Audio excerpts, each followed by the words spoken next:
Good evening, Dr. Annie and my classmates. I'm glad to see you. Thank you for watching our presentation. Our group member is Meng Meng and Junqi. Before I get started, I'd like to tell you a little story. Pushkin, the famous Russian writer, suffered a great deal from the role of a woman. He fell madly in love with Natalie, who was called the most beautiful woman in Moscow, and married her. Natalie was certainly beautiful, but she was at odds with Pushkin. When Pushkin read to her his poem, she was very happy. She always covered her ears and sighed, "Don't listen, don't listen."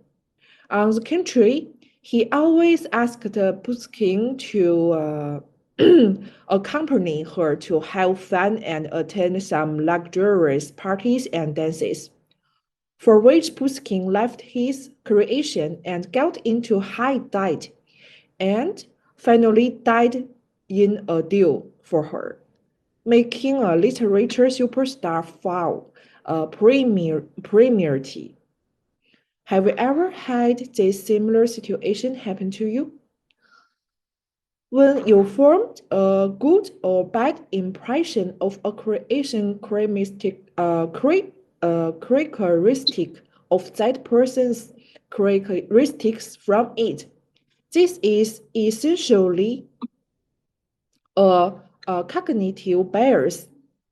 Today, we are going to talk about social cognitive bias. First part, I want to talk about how the social group affects the individual. In fact, several studies have found that the social decision-making process can be influenced by cognitive bias. This field established two large categories of social groups called in-group and out-group, depending on whether individuals are part of this group or not.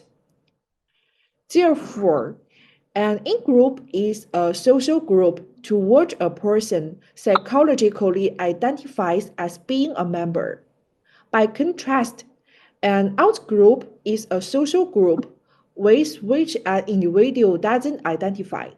Moreover, the psychological membership of social groups and categories can be related with different aspects such as race, profession, religion, among others, so that individuals can categorize themselves and others in different ways, usually dependent on the context.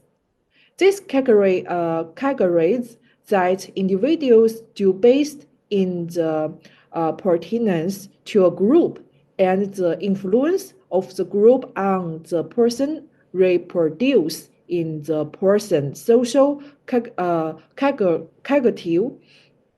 bias that can lead to erroneous decisions. Within this bias, the bias known is the in-group bias. Social cognitive bias refers to the fact that there is often insufficient or missing information in a process of social cognition. In these cases, people's cognition may be biased, mainly because the already existing schemas in human brain can negatively affect social cognition. Also, in the process of social cognition, the cognizer and cognized are always in the state of mutual influence and interaction. Therefore, in the process of the perceiving others and forming impressions about them, social cognition is often biased in one way or another due to the role of the cognitive subject and the cognitive object the environmental factors. The human being is a social being. Within each society, people are influenced by the different individuals who make it up. These people influence their decision making.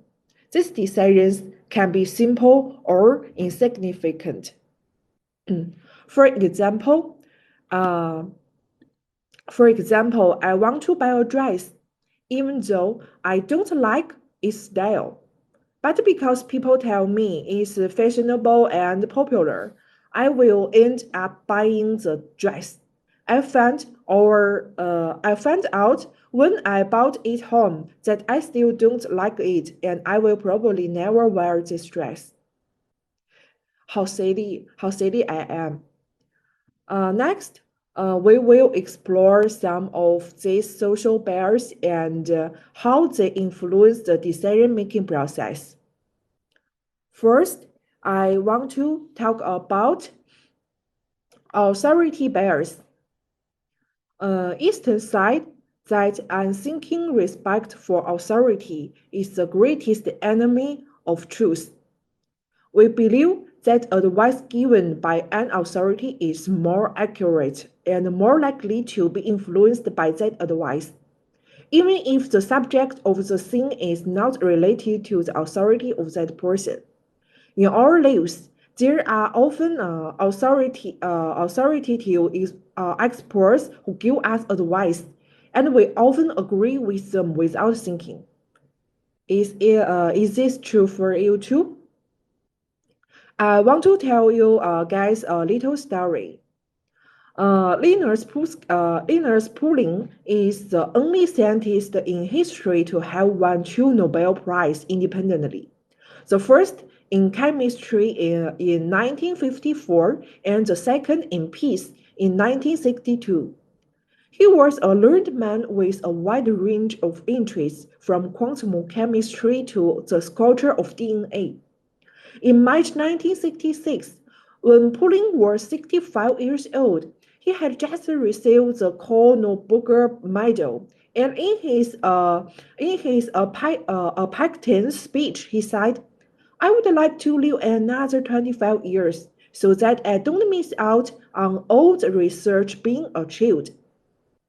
Unexpectedly, a chemist named Livingstone, who was on the stage at the time, sent a letter to Pauling after the meeting, suggesting that Pauling should take 3,000 milligrams of vitamin C every day, so that Pauling would not only be able to live 25 more years, she could even live longer. Surprisingly, Pauling heeded Stone's advice. I started feeling more energetic and healthy, Pauling recalls, especially since the bad colds I had several times a year in my life were now gone.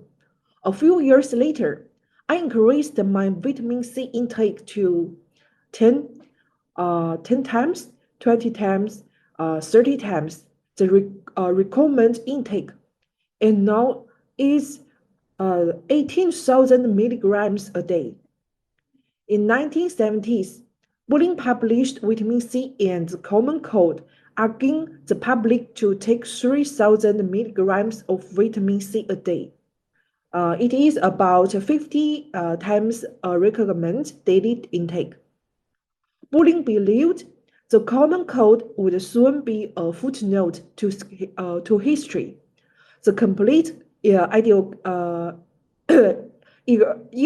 eradication of the common cold will take decades, he wrote. But I believe it can be fully controlled in the United States and some other countries within a few years. I look forward to witnessing and step toward a better world. Bulling's book became an immediate bestseller. Sales of vitamin C doubled, tripled, and quadrupled, and pharmacies couldn't keep up with demand. By the mid 1970s, 50 million Americans had heeded bullying's advice. Next part, authority bias contains three types. The first one is cheerleader effect. So what is cheerleader effect? When you see a group of girls or guys and they look hot, but when you see each person individually, they are not. This is called cheerleader effect. Too many cheerleaders are beautiful and sexy. However, their perceived beauty is in part in visual illusion. Anyone cheerleader seems far more attractive when she is with her team than when she is alone. New research shows that individuals' faces appear more attractive when present in a group than when present alone.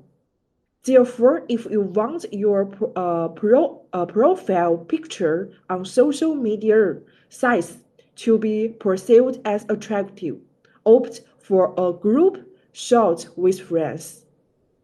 If you see, I wish I looked like those girls, I will tell you, honey, that's a cheerleader effect.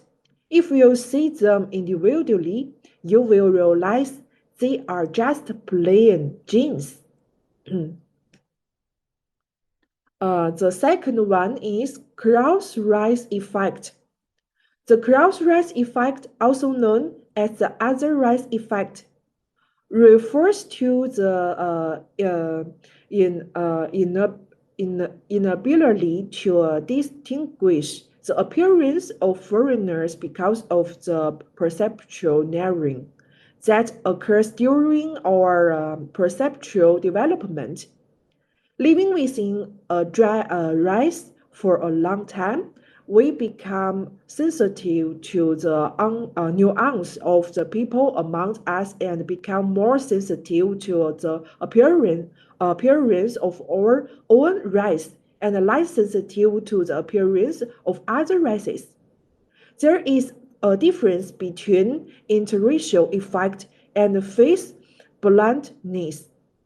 The former can't recognize the face of the other race. The latter can't recognize the face of most people. And the causes of the two are also different. This is why most people have the ability to distinguish between people with high noses, collapsed noses, thin lips, and so on. But they feel the same when you see a right person. We often see some phenomena. Most people must think, as I do, that Trump is an eloquent speaker. They all like dumplings as much as I do. Many people are like me and carefully run red lights. I like her and most people like her. These are the phenomena of when I'm good, others should be good. The mechanism behind this phenomena is the false consensus effect. This effect refers to the fact that people often overestimate and exaggerate and prevalence of other beliefs, judgments, and behaviors. This is called false consequence effect. Okay, let's start with next my group member.